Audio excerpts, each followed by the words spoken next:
What's going on, Internet? I'd like to welcome you guys back to Respectfully Speaking, the podcast where we talk about all things geek. Thanks for tuning in into episode number 8. Now, before we get into the topics, if you are watching the YouTube version of the podcast on youtube.com/respectfully speaking, know this podcast is also available on Apple, Spotify, Amazon, and all other major platforms. My name is James, and I'm here with my two co-hosts today, Jason and Malcolm. And we have a lot of news to talk about because so many things happen. We had a CinemaCon, which just means theater owners and movie studios come together and share news of the upcoming slates. We have some new tea of new projects being developed by Margot Robbie's company, who also produced Barbie. And we have a slew of other stuff. So let's get into it. So the first thing I want to talk about, which is something that I personally felt like was very important, which is the Batman Part 2 is going to be delayed into 2026, which hurts me tremendously because I really did want the Batman to come out. I think it's supposed to come out next year, actually. But because of the writer strike that happened last year, Matt Reeves and his co-writer were not allowed to work on any projects in supporting of the strike. So because of Hollywood not wanting to give writers a fair deal for so many months, everything's been backlogged. So the Batman Part 2 had to be delayed, which is fine because, you know, it gives Matt Reeves more time to cook with the script. But it does suck, though, because that's like what? That'll be like, what, 4 years since the Batman Part 1 came out when it finally releases. So is it really been that long? Yeah, man, we're old now, man. The Batman came out like what, Malcolm? Like, 2022. I thought it was 21, bro. Yeah. No, 2022. It was Sorry. 22. It was definitely I'm also old because I can't remember stuff. So, yeah, 2022. With all that being said, what are y'all's opinion on this? Do you guys feel like this will be really good? Do you feel like the strike will hinder Matt Reeves' creativity? Like, what's y'all overall thoughts on this whole thing? I'm going to start with Malcolm first. Well, I wish you didn't, because threw me off. Go, Jason. Man, you kind of said everything, James. Batman Part 1 was the epitome of everything you could ever want in like a faithful live-action adaptation of Batman. And the Rose Gallery is so broad that I'm excited to see it.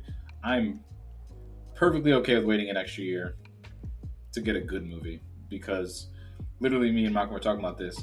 Superhero movies and live action in general has sucked a lot lately. Yeah. Mainly because there's just so much you can't do live action and pull it off, and you'll even break the bank just to make it a pale imitation of what you can draw. So it's like one of those like come in with controlled expectations. I'm looking forward to the Batman Part 2. I want another detective Batman flick. That's what I want. And I think they pulled it off with the Riddler. I'm curious to see how they do it again. Sounds good. I wonder what they're going to do now because a lot of rumors were about throwing in, oh gosh, who was it? It was somebody. Not Mr. Freeze, but Hush, possibly, or somebody. But we'll see. I feel like Hush should be a late game introduction. Yeah. We'll have to see. I wouldn't mind to bring back Riddler because I like the idea of like why not a recurring villain throughout a trilogy because comic books do the same thing too. But we'll have to see where that stuff kind of goes. Malcolm, your thoughts? I'd like that last point about like a reoccurring villain coming back. I don't think I remember too many movies like doing that. Like maybe Transformers and like Megatron was like a reoccurring villain, like kept showing up. But other than that, I don't think that's like a thing that I've seen a lot. So I would say that like if they found a creative way to bring back the Riddler, but he's still like a main villain, but like not have him be like I think that like would be side. Interesting. Yeah, but then you give him an extra year would be good too. I don't see a problem with that. I knew you wouldn't, but that's neither here nor there. Yeah. It's actually here in theaters that we should all go see. By the way, we will. And by 100%. We, I mean our audience because it's out. I agree. But sorry, keep going, Jason. Jason, what you gotta say? That's it. That's it. I'm sorry. Y'all some losers. No. All right, so. But the good news about it, though, is that even though the Batman Part 2 did get delayed, we still got stuff from the Matt Reeves universe still coming out this year, known as the Penguin, the mob boss Penguin. They released a teaser that I think about like a month or so ago with a more like in my opinion, it has more of like Sopranos type of vibe a little bit, which I think is a good route to take the Penguin if he's going to be in the mob boss. Because you remember the end of the Batman, the city is flooded, villains are gone, essentially. Not villains are gone, but pretty much Gotham is up for grabs now because Falcone died. So it's all up for grabs on who wants to take that top spot. So I think it's going to be very interesting to see. I don't know. What do you guys think about? Did you guys first of all? Did you guys see the teaser of the Penguin? And then also too, how do you guys think about that? Do you feel confident that the Penguin can lead its own TV series?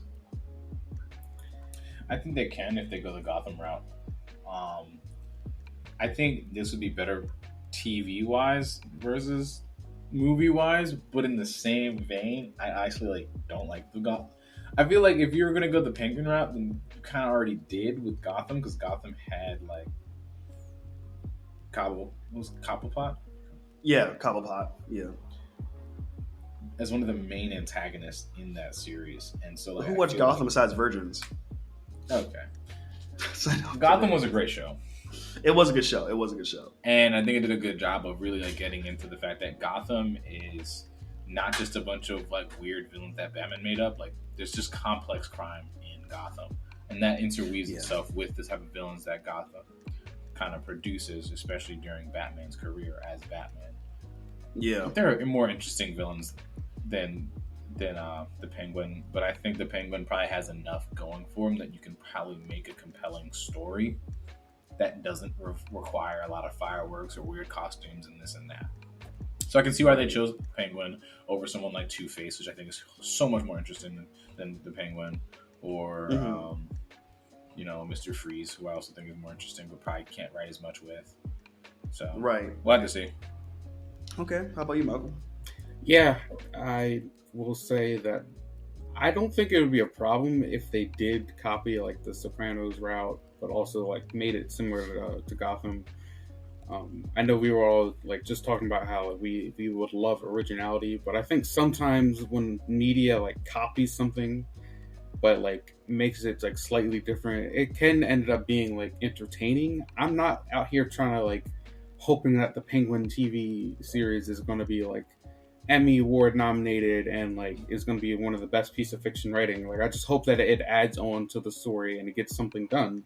And at that point, why not copy already successful media? Even though plagiarizing is dangerous and should be illegal, but who knows? There's nothing wrong with being inspired by a piece of work, especially if you see. Yes, that's the correct word. Inspired. Right, inspired by the work, because I think the Penguin, what's going to matter the most is what you just said, which is one, you need to show us why you felt like the Penguin needed its own series, and we couldn't just do a Penguin subplot in Batman Part 2. What is the reason why you want to spend the whole time on Penguin himself? I think the two important things going to happen is one, the world building and the tone will have to be very consistent with the Batman that we saw in the movies. And I think two, the dialogue needs to be really not really adult, not hand-holding, really engaging material to really keep you looking at the screen and not be bored.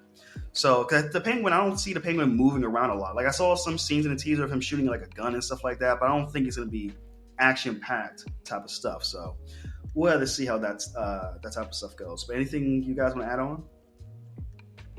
All right. I'm loving this. So, Joker 2 has got a lot of news lately because it was first reported that it was supposed to be a musical, and a lot of people don't really like musicals, apparently. That's why there was a recent news, I think about a month or two ago, where movie studios were purposely marketing their movies like the Mean Girls reboot and Wonka, The Color Purple that just came out last year as well, not as musicals, but more so as dramas, because unfortunately audiences don't really care about musicals right now. So when Joker 2 was revealed to be a musical, the director came out and wanted to say that it's not a musical, but music is an essential element of Joker 2, essentially. So yeah. So some people wanted to say that, oh, well, it sounds like you're just saying it's a musical without saying it's a musical, basically. And Yeah, and I get it. I get the frustration, but me personally, I saw the teaser that came out, and look, it does look like to have music in it, but for me, I just care about if the songs hit and it doesn't come across cringy. Because my favorite movie of all time is The Lion King, and that thing has a bunch of songs in it. So as long as the Lion King story is a musical, yes, I'll give you exactly, that. But the Lion King as a musical, the Lion King is a original story musical. right. Okay.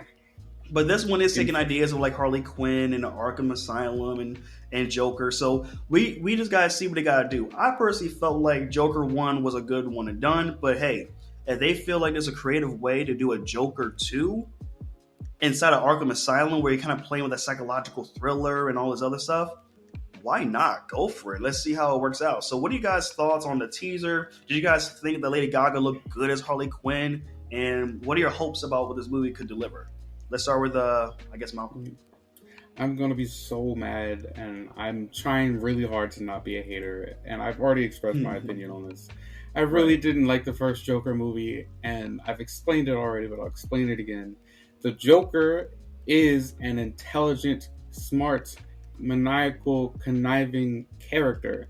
He's not some dude who's on antidepressants, who's just like wacky and has a gun.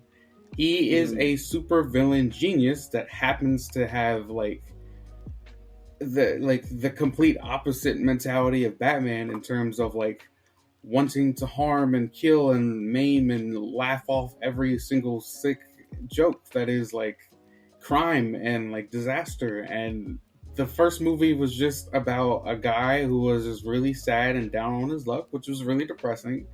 And he's like, I'm tired about society and they're pushing me down and kicking me and laughing at me, and so I'm going to kill people. More or less, summarize it. And it's just like, you feel like that's not Joker, basically. No, like the Joker in any other type of and like again, you can have different adaptations of a character. And that's why I'm just like, I'm trying not to be a hater, because different people can have different interpretations and different feelings and different like ideas. That's why I'm not invested. How I get invested into the Joker, why he is one of my favorite villains, is because he is a genius. He is really, really smart. He's known for being like such like articulate like plans, and like he's not just some random street guy. Like what makes Joker is the complexity of his plans, not because he puts on a clown makeup and a mask or whatever and like wants to kill people and laugh at them. Like that's not what makes him the Joker. It's the fact that he can outsmart so many different people. And this is just a sequel of a movie that I really didn't enjoy at all. And I will say, Lady Gaga looked like she could play. It looks like it'll be an interesting duo between her and Joaquin Phoenix as Harley Quinn and Joker, and I think they probably will have good chemistry, but it's not going to show me the things that I want to see, so I will probably watch it, and I'm going to go in not expecting to be disappointed, and I will probably be disappointed, but that won't stop me from saying this is a good or not good movie. But I will tell you, I will already hate this movie. Okay. I love the original movie. And you're right, there's lots of different interpretations of the Joker. Keep in mind, there's so many different versions of Batman. Yeah. But each one of them is intelligent. There's not a single one. That is not true. Which one is not intelligent? Super Friends Batman and Adam West Batman. Adam West was just sexist. That's off the top of my head, bro. That's just off the top of my head. One of your favorite adaptations of Batman, the Christian Bale Batman trilogy. He's Christian. Yes. Deviated largely from the comics and most other representations of Batman. They focused much, much more on like the very season ones of like the Batman the anime series where Bruce Wayne is charming, and then they overly focused on all of his tech and his fighting. Didn't focus much on martial arts, and so many different things about Batman was not there. But that interpretation was interesting within the way that they framed it in the context of that universe. Therefore, it ended up being a complete hit and is considered a classic today. But there are some core elements of Batman that are still there. The Joker has also already had a lot of different versions of himself, including versions of him that aren't maniacal and aren't complex. There's versions of the Joker where he's just like, hey, like I'm gonna like kill a busload of kids. Why? Because I'm the Joker. And there is an but element of he had a plan. and Okay. the one in the last movie had a plan. He was like, I'm going to show up on this show and I'm going to kill somebody. That's true. After making a joke. The reality is, you're right. This show definitely did go in a direction that Joker hasn't gone.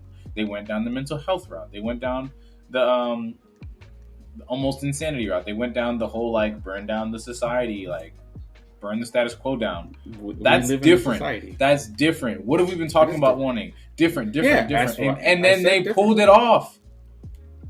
They made $1 billion, yeah. Yeah, I said it was different. I didn't watch that movie 3 times on accident. You watched it 3 times?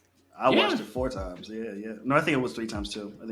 And I will watch the second movie. And you know what? And if it's a musical, so be it.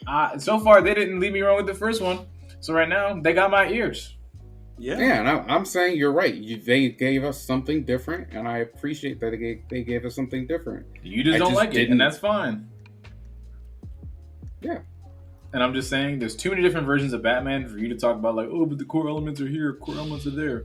I'm telling you right now, Christian Bale Batman was not concerned about people dying that much. That's true. Core elements of Batman is constantly talking about that ain't my Batman. I just don't want anyone to get shot because my parents got... Bro, that wasn't there. That's a core element. Right, that ain't my Batman. But you love that movie. No, he was very much concerned about people dying. I'm not saying he wasn't concerned. I'm just saying he wasn't haunted. Look, here's what I think. I think at the end of the day, a lot of people have the same sentiment that Malcolm also have about Joker's interpretation. For me, it's kind of like because a lot of people say you can make the same movie instead of making it Joker. It could just be about a mentally ill person, essentially. Mm-hmm. Which, yes, you definitely could have been an original movie. It could have been, but that wouldn't get enough people in the seats. Let's be real. But also, too, I think it was an interesting angle for Joker because it's the same thing that I see with like the Barbie movie that came out a while ago. Because you take something, you take an IP and you use it to tell a story that maybe the mass wouldn't have went to go see this movie if it wasn't attached to an IP like Barbie. Barbie was able to talk about the patriarchy in society and how women are treated, and they was able to do that through Barbie. They could have made their own original one, but they wanted it to be a mass appeal. Joker was the same way. They could have made a psychological thriller about a mentally ill man, but instead they said, how can we get more butts in the seat while still telling the story that we want to tell? Let's use someone like Joker, keep the costume, keep the makeup, but let's dive into a different angle. And my main thing is this. If this was a cinematic universe, I would be more on Malcolm's side because I would get it about continuity, respect to the lore and the comics of the characters. But because these are like one-off movies, or I guess like sequels to a little bit, it's their own canon, and I'm cool with that. As long as they don't bring in like the Legion of Doom or something like that, or other people, then they can do what they want to do personally.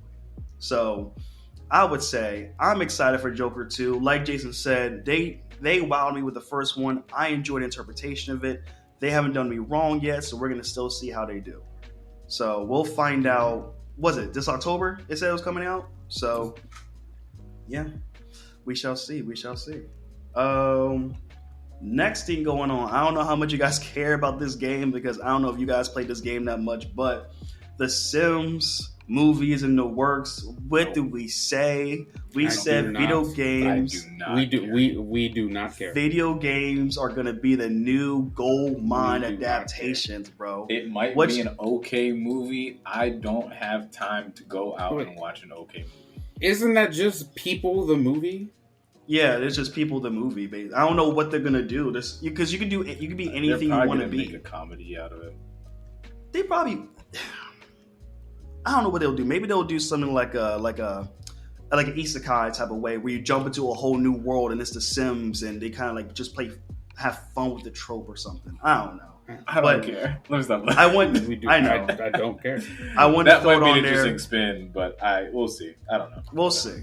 Now, but I did. Oh, I'm glad I brought that up though. The one last thing I'll say about The Sims is that it is being written and directed by the director who did the first season of Loki. So I don't know. I know it doesn't make any sense. I know that doesn't mean we should trust it, but hey, I'm not. It doesn't seem like the dumpster fire type of idea. We'll names see. on things all day long. That's true. Next one is Monopoly movie. They're going after these I still board do games, not care. man. We still don't care. What you know? They're gonna talk Monopoly about might be capitalism. funny, but Monopoly might be funny. It's not something that's going to generate my hype. That's just America, the movie. America, the movie. Capitalism of the movie. Let's hit them There with the you go. 1920s, baby. There you go. We'll see how it goes. I gotta wait for a trailer, but honestly, there's nothing else from this that really. I actually want to see the Monopoly movie.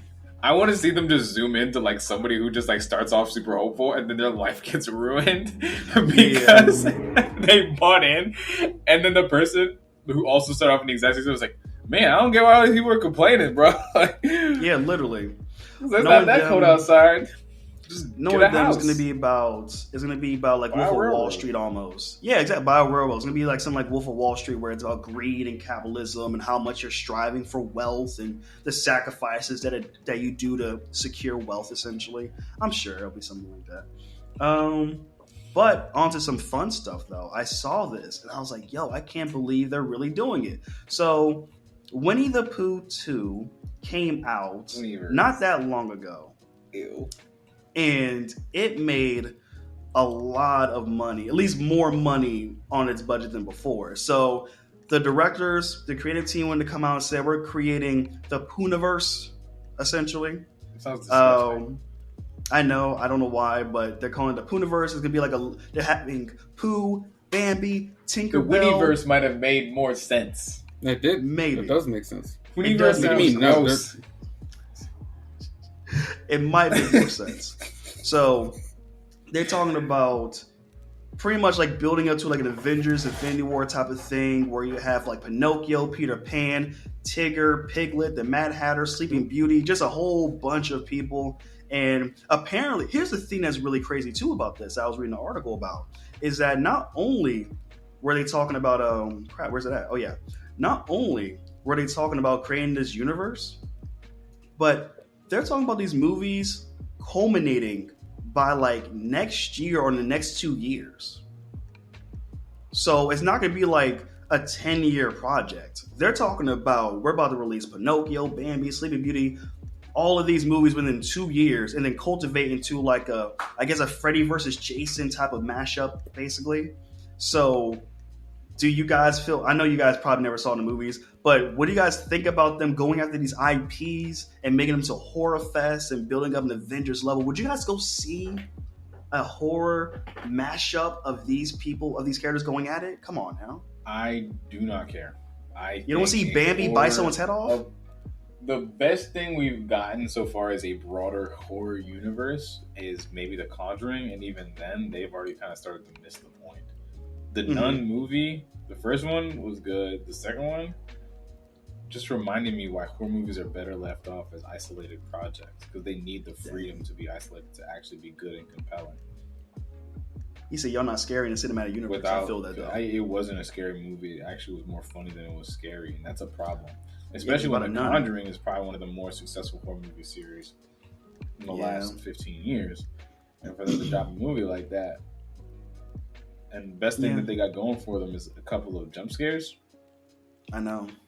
If you want to make it really scary, just, I'm not going to make that joke. We are on public airtime. So anyway, instead of the Nun and talking about the horror universe, let's go to something a little bit more lighthearted, right? Because we all enjoyed at least somewhat of Shazam, right? A little bit, right? We feel like Shazam was a solid movie. Did anyone go see it? No one did? Okay, y'all just don't like white people. So anyway, Harold and the Purple Crayon is coming out surprisingly out of the blue this year, apparently, starring Zachary Levi, the person who was Shazam in both Shazam and Shazam Fury of the Gods. And I heard of Harold in the Purple Crayon, but I didn't grow up during that time period. My Harold and Purple Crayon was Chalk Zone.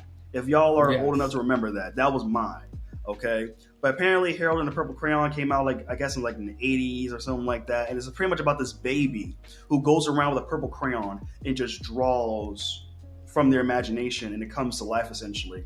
So it looks like Zachary Levi is Harold, and they're gonna be like this wacky, zany comedy adventure. Did you guys look at this trailer at all? And what do you guys think about the idea of just like looking at I guess this? Would you guys go see this? I think it seems fun. I think if I was babysitting my little cousins, it'd be a great movie to watch with them. Yeah. But it's not pulling my attention. No. Gotcha. It's probably gonna be a great movie though. It looks like it'll be a great original movie in terms of like, this is not a very famous IP that people like talk about or like, oh, remember this? Like, at least people not our age. Like you said, it came out in the 80s. I'm wondering what the demographic is supposed to be. I don't know. You know, this is how you can tell how do I stop this here? This is how you can tell that the people making these decisions are still like either Gen Xers or people who are like, you know, up there in age a little bit. Because I don't know who this really appealed to besides, I guess, Gen Xers in a way. Because they're like, oh, let's get Zachary Levi to do this. You know what? If you really want to pull Gen Zers or even millennials, I even go so far as saying like, you know, the younger millennials, do Chalk Zone. I wouldn't want it to be adapted, but at least I'm familiar with the project enough to where I'm like, oh, Chalk Zone. I would love to go see that and like actually depict it. So I think they missed the mark here. I don't think it's going to do well, but it might be one of those sleeper hits this summer where it's like, oh, it's actually surprisingly funny and good, you know, like Dungeons and Dragons. So we'll have to see how that happens. Probably going to be a sleeper hit for the kids. Probably will. For the kids, yeah, you're right, most likely. Speaking of which, sleeper hits. Well, this won't be a sleeper actually. Venom 3. You said Venom, and I was like, it's not. No, Venom 3 is not going to be no sleeper. So surprisingly, Venom 3 is Venom 3 is titled Venom: The Last Dance, and they actually moved up the movie to an October date. So it comes out October this year, October 25, 2024, apparently, and it's titled The Last Dance. Now, of course, the plot details are unfortunately still wrapped up, but a lot of people were wondering, you know, we've been teasing that there was supposed to be a Spider-Man for Venom, because, you know, Venom, Spider-Man should be happening, right? So a lot of people are wondering, what does Venom: The Last Dance mean? Does it mean he's finally going to meet Tom Holland Spider-Man? Is Sony going to actually do it, or they're just going to... done making Venom movies after this? That's what The Last Dance means. Yeah. Because they need to be done, respectfully. Yeah.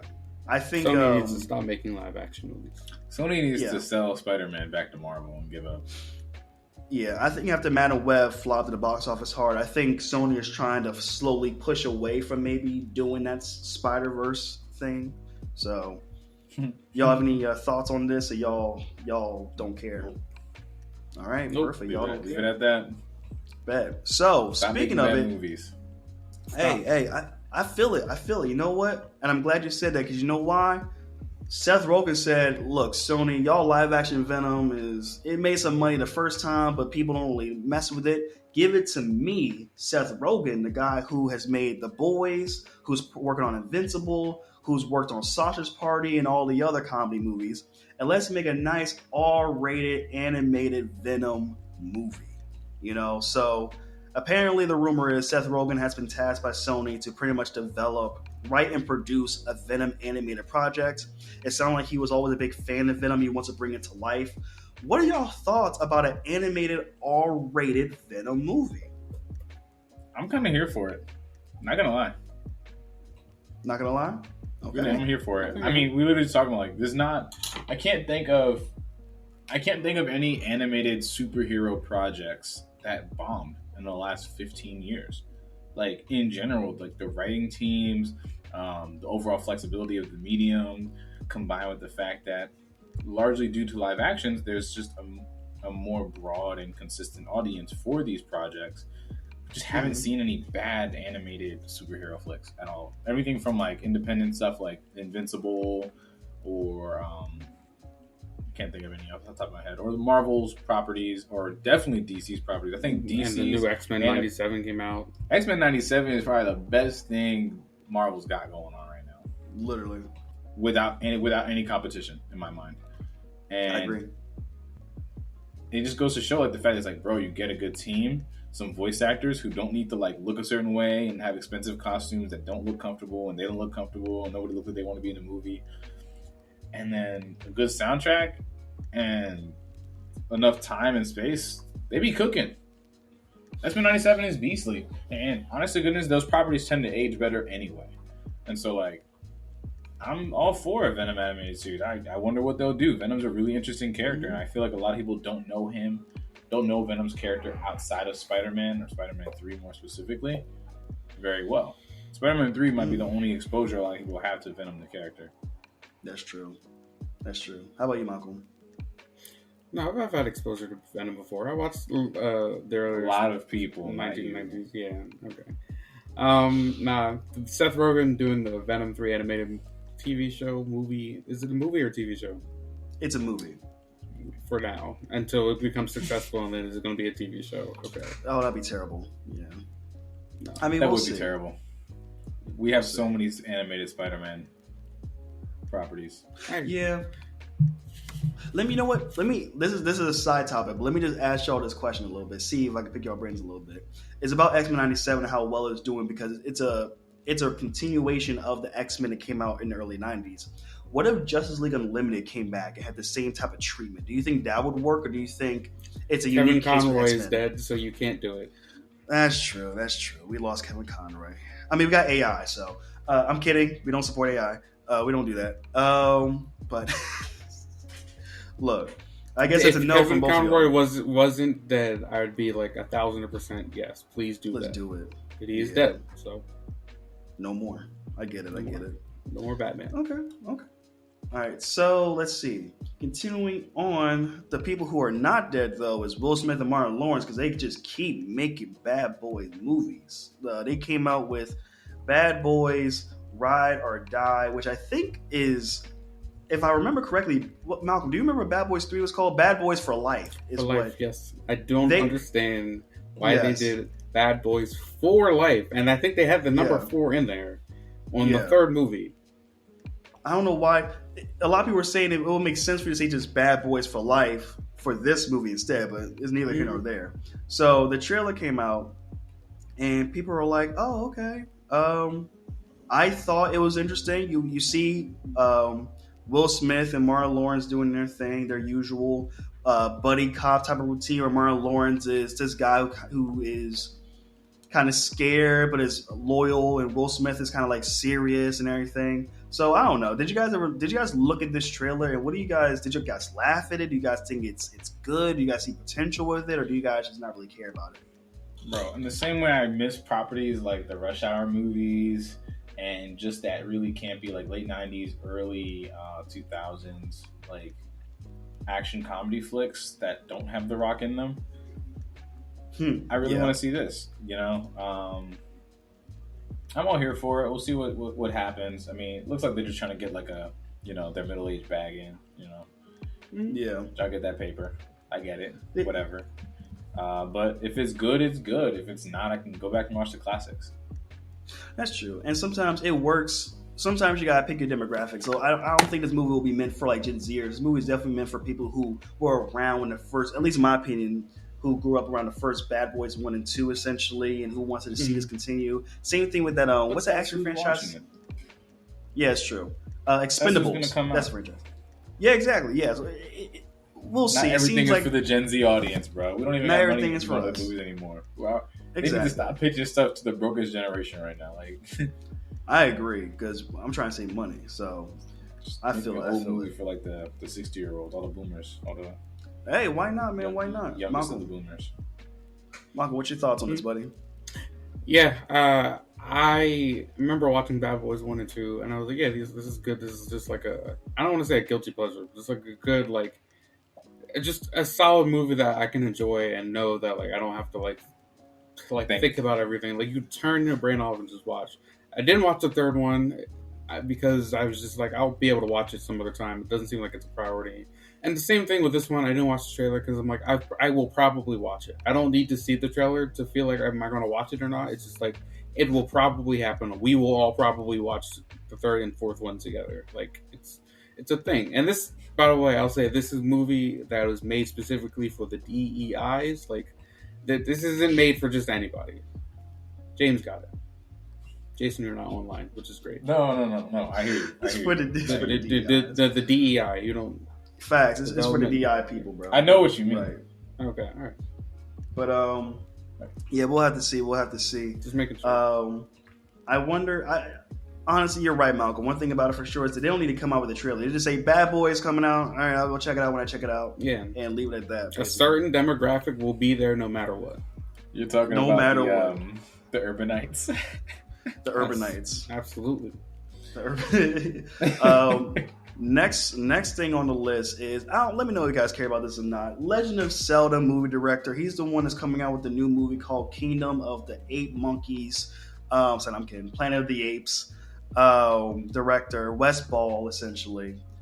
He was helmed to do Legend of Zelda live action, and pretty much his quote was basically just him saying that like he wants to create a world in his live action movie that you just want to live in and explore and just feel fulfilled, essentially. So he wants it to be something cool but fun and whimsical. Do you guys care about this report? And does it really change your thoughts on the idea that what Zelda might be? Because it sounds like they're going for a very open world type of aesthetic with this instead of a more linear focus of the story. What do you guys think about this? Jason, this is right up your alley. I have no opinion. I do not. Well, the reality is it's going to be a hard movie to write. If they're going to go for like something fun and funny or whatever, I would make fun of the fact that Link doesn't know how to talk. But then that might be offensive in the 2024. Yeah, that's mean, Jason. How dare you? All right, whatever. Like, all he has is hunts, and he does. Making fun of a mute person, Jason. Hey! I just said what was in the video games. If you've ever played Ocarina of Time or Majora's Mask, you're like, blame them, don't blame me.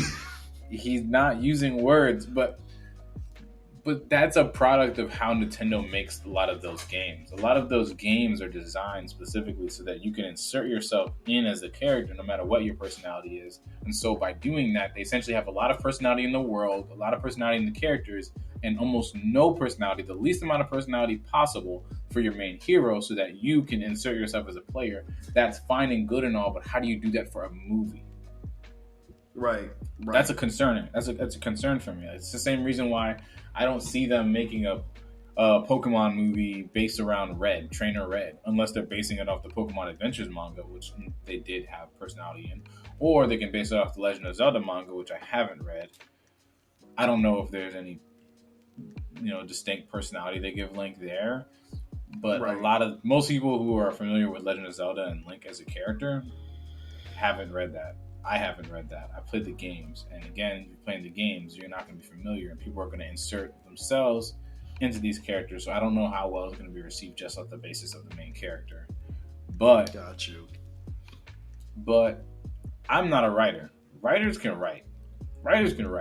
And I think sometimes writers do even better when they have limits. Because then they actually think outside the box.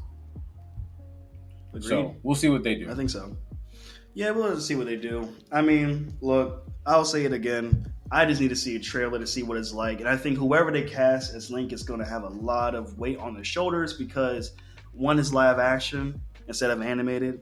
So there's going to be a lot of pressure on this person. I just hope whoever it is, the fandom does not go after them with like slurs or remarks or threats or anything like that. Let's just keep it, civil essentially because, you know how the Nintendo people can be. So anyway, moving on to the next one that came out. This one was surprising. I had two articles because I thought they were two separate things, but apparently they're the same thing. So apparently, I thought originally that there was two Teenage Mutant Turtle movies coming out. I thought it was a live action movie, and I thought it was an R-rated animated one. But apparently, the truth is that there's a live action R-rated Teenage Ninja movie in the works that's adapting the iconic Ninja Turtle story called The Last Ronin, essentially, which pretty much is the story where there's only one surviving Ninja Turtle left, where after all the rest of the family has pretty much passed away, essentially, and it's like a nice revenge story. So what are you guys' thoughts on this idea that one, it's a live action R-rated? Well, first of all, live action. Second of all, that it's going to be an R-rated, I guess, first time for the Ninja Turtle franchise. What are you guys' thoughts on that? It's going to be tough. I think with animation, you kind of can split things up and do things halfway or like take some blood out. But I think the Yeah, reality is the majority of the Ninja Turtles audience is like middle school age or younger right now. yeah. They're not We're going to have 40-year-olds. We're not. I mean, we're, I'm old, so Okay, I do feel 40. Yeah, that's true. but I don't. But even like a lot of younger kids don't even know about the last Ronin storyline because that's something that we kind of grew up with. Yeah, that was a while ago. Yeah, It was a very long time ago, and they've already done it multiple times. There's been like 6 or 7 different versions of the Ninja Turtles that have been fully written, fully fleshed out. Everything from the goofy one in the '90s to the gritty 2003 one to the Nickelodeon one from like 2011 to the one where they have powers, and then they did the Tron thing. And that's just the stuff in our recent memory, let alone the comics, which have been redone multiple times. We'll see. yeah. We'll see. We'll see. Because the last time what they do did you live think? action Ninja Turtles, it looked kind of, It, too it realistic looked for me. fun. Too realistic. He said it looked too Yeah, realistic. bro. A little too realistic for me. I get it, though. I get it. What do you think, Malcolm? The idea of having one Ninja Turtle and it's R-rated, it sounds like that's really set up for a specific group. I think it could be a good movie. I just don't know how it will do in the box office compared to like any other story with any other rating. So I think if Anything I'm else ever?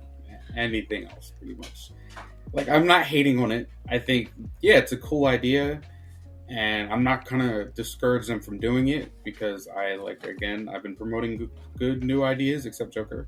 But I will say that it probably won't make as much money, which the studios normally do. But you know what? Good for the studio for not like caring about it and trying to do something different. I like it. We applaud this. We applaud this. We applaud originality. I love it. Yeah. I love it. Love to see it.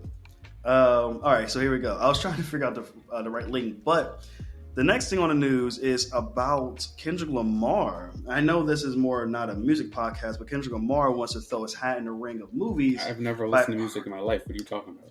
Exactly, right. So Kendrick Lamar, he is working with the South Park creators to create a live action comedy that's set for next July 2025. And I was trying to figure out where I can find a little bit of the plot details a little bit. And I found an article that kind of gave like some details about what it's, at least what the premise of it is. So here's what it says. So apparently it would be a musical. It would follow a young black man interning as a slave reenactor at a living history museum who discovers that his white girlfriend's ancestors once owned his. That sounds hilarious. It sounds fun. It sounds like something Donald Glover would write, and I love it. Yeah. I'm honestly all for it. I think he's pulling Donald Glover on us like he's obviously the top of his industry right now as a rap star, especially after Kendrick Sorry Behind. That was hilarious. Anyways, I'm for it. That sounds interesting. I love satirical content like that. I mean, I'm literally like towards the end of I started watching Atlanta, and like similar writing, but probably more lighthearted than what Kendrick's going for. But Kendrick's already shown through like what he's produced that he has some complex understanding of history and reality, and I would love to see him kind of get into it from like a more of a comedic standpoint, because I think comedy can be a really, really cool tool to get people talking about interesting things. Yeah. What do you think, Malcolm? Again, I applaud originality. This is definitely something I could not come up with on my own. So yes, A+. It's very creative. I'll give you that. The part where he's a slave reenactor is the part that gets me. And that's so South Park. Like if you would have told me like what show would have like done something like this in a comedic way, I'm like South Park is my first guess. Fast. That's true. I don't know. Yeah, we'll definitely see how it goes. I think Jason hit the nail on the head where like comedy, this could be a good way to. I think South Park does specialize in the idea of like you're using humor in order to tell your message in a way so it doesn't come across too either heavy-handed or too hurtful or however you want to describe it. And I think Kendrick Lamar won't just make this just like a random comedy movie. I feel like there'll be some underlying message that he wants to talk about. We just probably won't know yet until the trailer comes out or until we actually see the movie. But best believe, I'm ready to go see it. I just hope it's funny and entertaining. Man. That's all I can ask for. Yeah, the only two shows in recent memory that have kind of done that are Boondocks and Atlanta. Unless you guys can think of any others, because that didn't overly play it safe in the way that they like story told. And it's like I think it's really popular to do the whole like, you know, like, oh, we're black, like, you know, we're cool, and like white person be like, yeah, like we care about our brothers and sisters, blah blah blah, and make it super cringy, and it's just like, all right, cool, the producers are virtue signaling again. Good for you, like goodness. you know what I mean, like, facts. Like good for you. Facts. You have the publicly acceptable right opinion.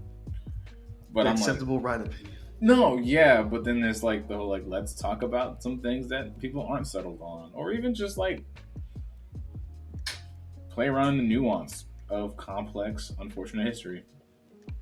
Yeah, that's true. That's true. Well, we'll have to see how it goes, but I'm excited to see how Kendrick Lamar does it. Now, this one is also a comedy live action as well, and it's something that I personally grew up with, and I'm sure us as well did, at least the first two movies. We got an update that a scary movie is in the works. They plan to shoot, I think, on this fall. First of all, I know it's a side topic. I don't know why. You know what? I don't know why my trending searches it says BBL Drizzy. We're gonna stop sharing this tab. It said BBL Drizzy. I don't know what they're talking about in that music section. But nobody was paying attention. But okay, I saw it and I was like, why does it say BBL Drizzy in Twitter? But it's whatever. That's a whole. Rob, what are you searching? I'm not searching nothing. Scary movie franchise is coming back. Yeah, scary movie franchise is coming back. And we don't know if they're bringing the OG cast or whatnot or whatever. I don't even know the Wayans brothers will be coming back either, the way they were treated during the franchise. But we'll have to see. But does this get you guys hopeful that we're going to go back to like this parody movie era with epic movie, superhero movie, scary movie? Like, what are we feeling like the era's coming back or what? I miss parody movies. I understand why they went away. They had to go away for a while, but we grew up in the heyday of parody movies. There was Dance Flick, which was like a parody mixing between Twilight and Step Up, which was absolutely hysterical. True. There was Haunted House and Disaster Haunted House movie, 2, Haunted which House. were hilarious. The whole Scary Movie run. Then you had a bunch of parody artists like Weird Al Yankovic, The Key of Awesome, The Lonely Island. Like, bro, we had all this stuff in like the mid 2000s, and they started fizzling out like around 2012, 2013. Which I get it. It had to go away. I mean, we got oversaturated. Yeah. But I miss it now. It's been a decade, and I miss it. We need it. It's the same way I miss Rush Hour, and I miss punchy, uncomfortable humor, and I miss all that. I think, and plus, mind you too, like horror as a genre has evolved so much in the past where it's been less of a slasher and more getting to that elevated or psychological horror nowadays, like Hereditary, for example, or Cabin in the Woods, or whatever horror movie you want to insert or whatever. So there's a lot of movies for a scary movie to rip off of and make fun of. The tropes, the new tropes nowadays, they can make fun of Get Out if they want to. There's a lot of ways they can kind of tackle all of this, to be honest. I would love to see that. I wouldn't be surprised if it's in there. Yeah. I did not think about Get Out. Now I want to see it. It better be in there. It better be the main thing. What's that movie? Look Up or no? Don't look up. Different. Don't movie. Look Up. Don't Look Up. No. Oh, not Don't Look Up. Us. Nope. Us. Nope. Yeah. Oh yeah. Nope. They probably could if they want to. Alien invasion and everything. Western. They can do whatever they want. I mean, the whole realm of parody essentially is just like free domain. Like it's like your original thought is you making fun of original thoughts. Yeah. What about Parasite? Ooh. Possible. That was a great. They could if they want to. They could. They could do if they want. There's so many movies they can pick up, so many tropes, new styles of film. They can tackle this a lot, man. What if they did? They probably won't, but I wouldn't mind them trying to do like I'm sure eventually they'll try to do a parody of Barbie and Oppenheimer, maybe. like a Barbenheimer type of situation. Yeah. Dude, They Barbenheimer parody would be hilarious. I mean, but Definitely Oppenheimer's like really dark and kind of. That was a political drama. It was, but I mean, they can cast OJ. Wait, no, OJ died. Never mind. I was gonna make it. They can't do OJ. Bro, he just died, bro. Like, not even just of like died. 2 weeks ago. I know. He didn't do it. So I'm kidding. I'm kidding. Everybody knows he did it. Everyone knows he did it. I was just waiting. Just a whole side note. I was. What? Everybody knows O.J. Simpson did it. People were just glad because a black person got away with it. I have a question that's actually important. Name 3 movies that you would like. Name 3 horror movies that you would like to see parodied in this new scary movie. Bro, we already said them. Nope. I know, but I have. Okay. And I can tell you exactly what I would want. And none. Horror movies? Maybe. Mm-hmm. Easily, I want Winnie the Pooh. Okay. I want Get Out. Mm-hmm. And I want... You guys didn't go see this movie. I think it was a fun movie. Not fun. I think it was a bad movie. But I would like them to do Night Swim that came out earlier this year. It was the swimming pool sounds demon. Bad, bro. I saw that trailer. I was like, this is gonna be a wash. I was like, terrible. bro, just watch Jaws. Dude, it was so bad. But hey, look, they can make fun of it.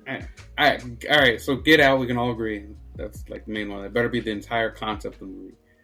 Please do Barbarian. Barbarian was an amazing movie. That's true, Barbarian. Please do Barbarian. If you are an executive hearing this, make this available on Blu-ray. It is I agree. A classic. I will get on my yo-ho-ho time if I need to. Man, Barbarian was good. They did make fun of it, yeah. And please do Megan, M3gan.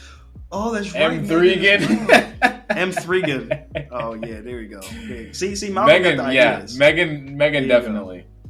There you go. Yeah, see, we got it right there. That's what I would do. See, I would love to see that. We gotta see how it goes, man. But hopefully, whoever's writing it and whoever's in charge of whoever's the creative team, hopefully they actually have stuff to say. And we all know it's a parody. This is people making fun of things, their own ideas. If you don't like it, if it don't apply, let it fly. All right, we're just here to have some fun. If you don't like it, then cover your ears, basically. And that's it. So that's all I got on my little show notes. Do you guys want to end it off with anything, Malcolm, Jason? All right, okay. Good. All right, cool. All right, y'all. Welcome. This was Respectfully Speaking, episode 8. Remember, if you're listening to the audio version, leave us 5 stars. If you're on YouTube, leave a comment down below on your thoughts on the topics we discuss. And like and subscribe for more content. This is Respectfully Speaking, and we're out. Peace.